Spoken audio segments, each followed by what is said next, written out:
Hey everyone and welcome to the show and shine. I'm covering a more in-depth topic today for the Australian Street Machine Federation WA division. Go over and check out their page as well. The Australian Street Machine Federation Western Australian division was created to work with the Department of Transport on their procedures and policies which interpret the Vehicle Standards Bulletin 14. The VSB 14 is a national document adopted by all states and territories. However, there are differences in the interpretation between jurisdictions. The ASMFWA wishes to acknowledge and give sympathies for anyone that's been affected by or involved in road trauma. Many of you would have seen copies of the rejection letters sent by the Department of Transport to motor enthusiasts with modified vehicles. Now these letters come under Section 235, which allows the Department of Transport to have final say in whether a vehicle can be licensed or not, irrespective of whether it complies to Vehicle Standards Bulletin 14. Section 235 is a discretionary power afforded to the Department of Transport, allowing it to have the final say in whether a vehicle can be licensed for the road or not. An example of a letter sent to an individual by the Department of Transport says, "Under this discretion, your application was assessed and a decision was made that a 6.6 litre V8 engine fitted into a vehicle manufactured in 1975 was too much of a safety risk, despite the fact that the replacement engine met the requirements of the Vehicle Standard Bulletin 14 LA1 table." This evidence shows that the Department of Transport is associating vehicle safety with the displacement or power produced by an engine. Furthermore, they are associating community safety concerns with a modified vehicle on the roads in Western Australia. This is despite the fact that many Australian studies and information and statistics shows conflicting information. It's not appropriate for the Department of Transport to state that a vehicle may pose a safety risk to the Western Australian roads without stating exactly the reason for their decline. If the Department of Transport is willing to work with industry in Western Australia, the ASMFWA is certain that a robust and safe set of guidelines and policies and procedures can be developed. I'm going to share with you now some of the information that we have used when discussing with interested parties the safety concerns around modified vehicles in Western Australia. Not all of this information is the most current or up to date, however it is freely available online, so that is why we can share this information with you. The following information is from the Road Safety Commission that they use when tabling their Towards Zero campaign.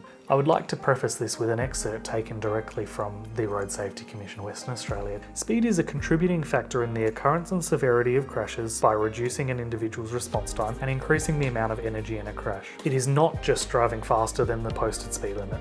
Speed can be a factor in the crash if the vehicle is being driven too fast for the prevailing weather, visibility, traffic and road conditions without full regard for the condition of the vehicle driver skills and experience." What this tells us is that when the Road Safety Commission and other government bodies in Western Australia talk about speed-related crashes, they are not necessarily talking about a vehicle exceeding the speed limit. In actual fact, the vehicle may have been travelling along perfectly fine. However, the police determined that if the vehicle speed had been reduced, then the crash may have been avoided. This tells us that when the government is focusing on the speed kills message, they are not necessarily referring to speeding vehicles. When the government refers to speed kills in older vehicles, they are also not referring necessarily to speeding vehicles causing higher fatality rates.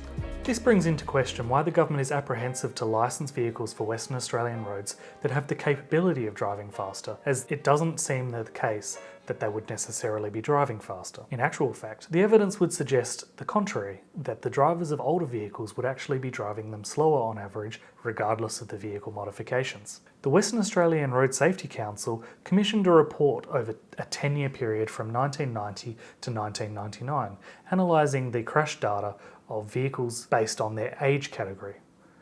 This report found that vehicles involved in accidents were most likely to be aged between brand new and 10 years old. The report found that vehicles aged 20 years or older, including trucks, buses, other heavy vehicles and motorcycles, accounted for 3.3% of fatalities and 3.6% of hospitalisations.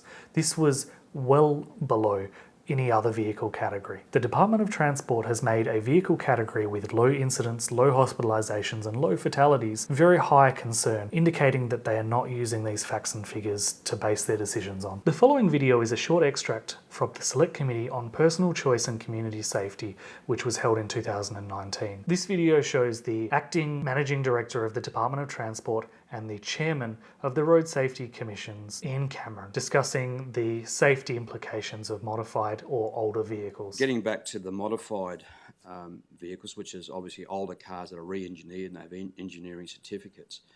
How does the Road Safety Council influence the Department of Transport on what guidelines there are around those older modified cars? So from a road safety point of view, again, exposure follows or trauma follows exposure. So unless we have a significant issue, there are many issues in road safety, so there's one you're highlighting. Many issues in road safety that we don't pursue as a matter of priority because we're trying to tackle the areas where we've got most trauma. Generally, you'll find that individuals in older vehicles are more individually exposed. That's not just around power to weight, that's around the vehicle's safety. A 1960s vehicle is not as safe as a current vehicle, and that stands to reason. However, there are many less older vehicles on the road and very many less people that drive them. So from a population point of view, the Road Safety Council's focused on where are the biggest problems and where are the biggest gains. So in that case, vehicles over the age of 25 years or 20 years, yes, there is high individual risk, but depending on the vehicle, often they're only driven limited distances and in metropolitan areas. So I'm answering your question to say that those issues don't always come onto the radar of the Road Safety Council. If we're asked, the council might provide some advice to the department. That was the point I was trying to get at, so thank you very much for that. There's no question that a steel bumpered vehicle puts the individual occupants at a much higher risk of serious injury or death when involved in an accident. However, when compared to a modern vehicle, the incident rate is just so much lower that it is a negligible risk for the majority of people. The ASMFWA represents vehicles that are 36 years or older primarily, and this risk is even lower. Granted, there are many other factors involved in road trauma and vehicle accidents. However, the data shows clearly that vehicles aged 20 years or older represent a significantly lower risk to the community and the individual occupants due to the amount of time they are out on the road.